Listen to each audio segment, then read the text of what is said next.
Hey guys, welcome to Nintendo Week. Today's show is all about firsts. We'll check out the first ever 4-player co-op Kirby adventure, Kirby's Return to Dreamland for Wii. And we'll take a look at a certain professor's first case in Professor Layton and the Last Spector on Nintendo DS. Plus, Allison will take a field trip to the Nintendo booth at New York ComicCon and get a first look at some pre-release games like The Legend of Zelda Skyward Sword, Super Mario 3D Land, and Mario Kart 7. This episode is so full of firsts. I can't think of anything else to say. Well, that's a first. Oh, your first burn. It's a big day.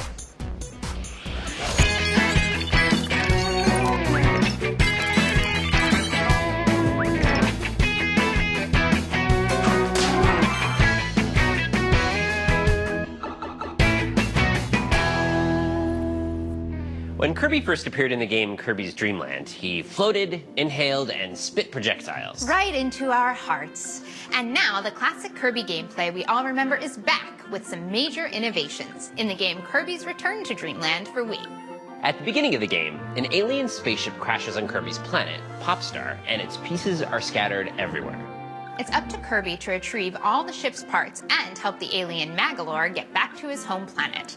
But he doesn't have to do it on his own. For the first time ever in a Kirby game, up to 3 other players can join in on the adventure and play alongside our hero. Player 1 controls Kirby. He can jump and float, as well as inhale star blocks and enemies and spit them out again.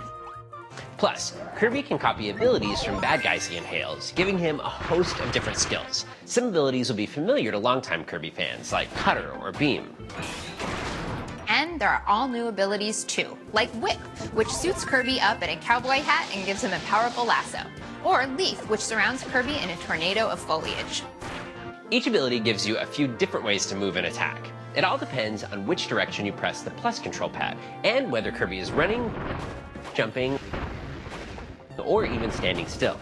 Having a variety of attacks for each ability is lots of fun, and it lets you figure out your own way to play the levels and defeat the enemies. Kirby's Return to Dreamland also introduces super abilities. These are activated for a limited time when Kirby inhales special enemy characters. For example, Super Blade Knight, who gives him the Ultra Sword ability. This gives Kirby a massive sword that takes out groups of enemies and sections of the environment. Additional players can jump in anytime and choose to be a different colored Kirby, or a Waddle Dee, Meta Knight, or King Dedede. Waddle Dee comes armed with a spear and can attack forward and upward. King Dedede is slower, but his giant hammer can take out obstacles fast. And Meta Knight has some slick crowd clearing moves. Kirby's Return to Dreamland is truly a cooperative game. Each character can carry another, either on the ground or flying in the air. Stacked characters can perform team attacks together. They can even share health items by hugging. Oh. Next week, we'll play Kirby's Return to Dreamland and practice some more collaborative techniques. Kirby's Return to Dreamland is in stores on October 24th. I'm on location at New York ComicCon 2011. This event is the #1 place for New Yorkers to get industry news, get some swag, and of course, play the latest Nintendo games. Let's do it.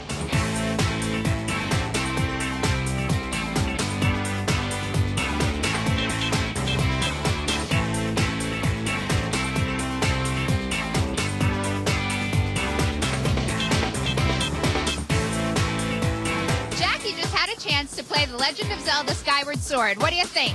I thought it was absolutely amazing. I thought it was great. I think it's really clearly one of the biggest Zelda games they've made.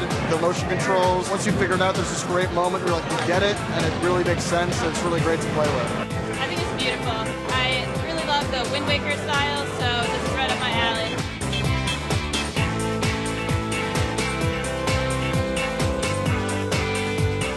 Evan, who just had a chance to play Super Mario 3D Land. What did you think? It was really great. I'm a big Mario fan, so it was a lot of fun to play. It was actually a lot of fun, especially the Tanuki suit. Now the Tanuki suit is back. How do you feel? It's fun. It adds in a little bit of retro aspect. I think that's everyone's favorite suit. It made it different because you could fly. Would you wear one if you could? If it gave me actual abilities, I would definitely wear one.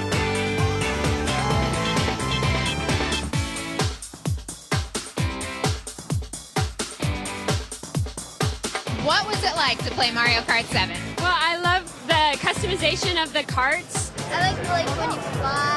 The game overall feels really good. As a portable game, I really think it's like a very good Mario Kart. The 3D is really interesting. It helps you see who's behind you. You can tell where you need to turn and what bumps you need to avoid. When I went literally through the grass, now that it's 3D and I can see where I'm going. You can see like the depth of the road, which really helps in racing games.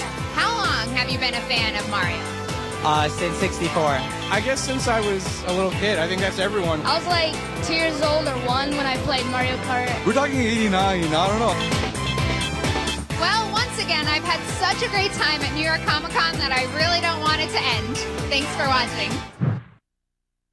Our favorite top hat wearing, village saving, puzzle solving professor is back.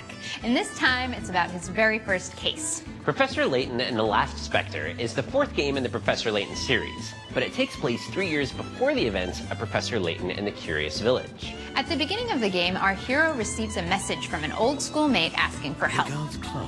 A mysterious giant Spector has been destroying the town of Mist Hallory, and no one can figure out how to stop it. Only one boy can predict when the Spector is about to appear, Luke, who fans of the series know will go on to become Professor Layton's assistant. As in past Professor Layton games, the only way to unravel the story is to solve a huge variety of puzzles, brain teasers, riddles, conundrums, and other mysteries. Each puzzle challenges you in a different way as you pursue the larger quest.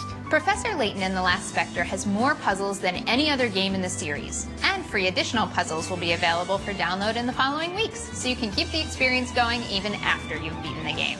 Besides the main story, players also get a bonus RPG called Professor Layton's London Life, which contains 100+ hours of additional content.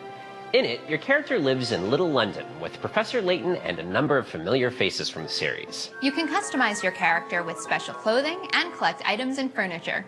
Some of the collectibles even allow your character to enter different areas in the city and perform tasks that help out townspeople. Pick up a copy of Professor Layton and the Last Spector today, and flex your puzzle-solving muscles while you witness the birth of a beautiful friendship. The game is in stores now. Well, that about wraps it up for us. Tune in next week when we check out the games Pokemon Rumble Blast and James Noir's Hollywood Crimes. Plus, we'll get our hands on the game Kirby's Return to Dreamland. See you then.